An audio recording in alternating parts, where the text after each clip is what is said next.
સુરતના મહાદેવ મંદિરમાં પૂજારી પરિવારનો આ વિવાદ સામે આવ્યો છે। સમાચાર સામે આવ્યા છે, જેમાં અબરામા ગામ સ્થિત મહાદેવ મંદિર ખાતેનો આ બનાવ સામે આવ્યો છે। તો પૂજારી પરિવારે મહિલાઓ સાથે મારપીટ કર્યાના આરોપ લગાવવામાં આવ્યા છે। મહિલાઓ સાથે ગેરવર્તન કરીને એરફેર બોલી મારપીટ કરી હતી, જેમાં ઉત્તરાણ પોલીસ સ્ટેશન ખાતે મોટી સંખ્યામાં લોકો પહોંચ્યા। ભગવાનના વાઘાથી શરૂ થયેલી વાત જમીન સુધી પહોંચી। હાલ તો ઉત્તરાણ પોલીસે ફરિયાદ નોંધીને તપાસ શરૂ કરી છે।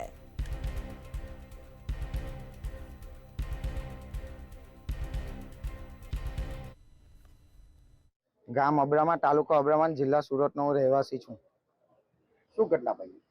22 તારીખના રોજ અમારા અમૃતેશ્વર મહાદેવ મંદિર, જે અમારું પૌરાણિક મંદિર છે અને જેની સેવા અમે ગામજનો કરીએ છીએ, અને પૂજારી શ્રી તે દિવસે આવ્યા અને અમારા બહેનો ભગવાનના કપડાં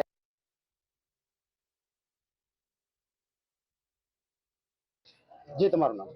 સેજલબેન મિતેશભાઈ પટેલ, અબરામા। આજે શું ઘટના બની?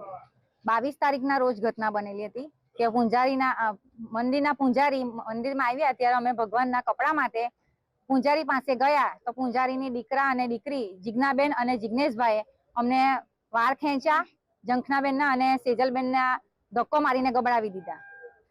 ત્યાર પછી તેમના કાકાના છોકરા ભીરેનભાઈ પટેલ તે ત્યાં આવીને અમને શાલીનભાઈ પટેલ શાલીનભાઈ વેદ ત્યાં આવીને અમને અપશબ્દો બોલવા માંડ્યા અને મારવાની ધમકી આપી કે તમારા ગામ આ જમીન મારી છે અને આ હું તમને આપીશ નહીં, અને અમને ધમકી આપીને એમ કીધું કે તમારા છોકરાને ઉઠાવી લઈશું ને તમારા ગામ વાળાને આ જમીન માટે જે કરે છે ને લેડીઝને બી ધમકી આપે છે।